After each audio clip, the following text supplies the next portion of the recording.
This content is produced by Darknet Breaker, a cybersecurity and dark web education brand. All videos, posts, and content are strictly for educational and awareness purposes only. We do not promote, support, or encourage any illegal activity. Our mission is to expose digital threats, protect online users, and educate the public about cybersecurity risks in the modern world. Stay ethical. Stay protected. We assume heavily encrypted data is invisible and untraceable, but encryption only protects the message contents, not the physics of how it travels. Networks like Tor are effective at wrapping your data in layers of cryptography. By routing a connection through multiple distributed relays across the globe, the system successfully hides both the actual contents of your messages and your physical IP address. But Tor was built with a specific engineering compromise. People want to browse the web and stream media in real time. To make that happen, Tor is designed as a low-latency network. Because the network refuses to keep users waiting, it doesn't hold data or intentionally delay it. Instead, packets of information enter the Tor network and exit the other side at almost the exact same rhythm. While layered cryptography scrambles what you are saying, the demand for real-time speed exposes the underlying rhythm of the data. This timing pattern enables a passive surveillance technique known as website fingerprinting, which focuses entirely on the shape of the data flow. To try and hide this shape, Tor standardizes its traffic. It chops all incoming web data into identical blocks, specifically uniform 512-byte cells. This standardization falls short. Every website loads resources differently. As uniform 512-byte cells travel, they cluster into distinct mathematical bursts over time.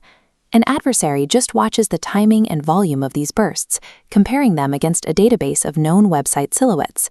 Today, observers using AI deep learning models can look at those burst patterns and classify the exact site a user is visiting with 98% accuracy, all without decrypting a single packet. To an artificial intelligence, a website is a distinct mathematical shape that betrays the user's destination. Passive observation is effective, but the threat escalates if an adversary actually controls the destination server, like a darknet market or a decoy site. This diagram illustrates flow watermarking.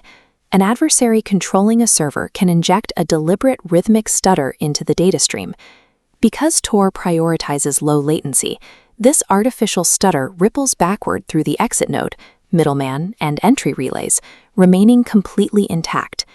Meanwhile, the adversary monitors the entry node using standard network flow tools like Cisco NetFlow, waiting for that exact rhythmic anomaly to emerge.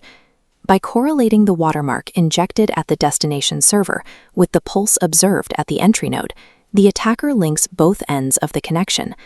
A microscopic artificial stutter injected at the end of the line is enough to unmask a user's identity at the source. If the rhythm of the data stream is the vulnerability, the defense requires destroying that rhythm entirely.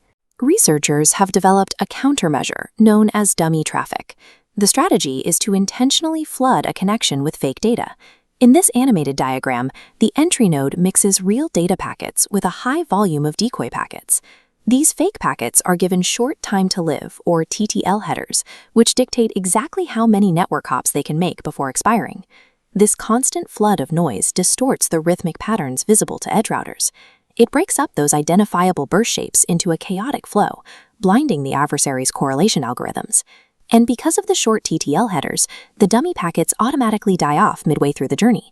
They drop out of the flow, leaving only the real data packets to reach the destination without slowing down the user's connection. But there is a fatal flaw in deploying this defense network-wide.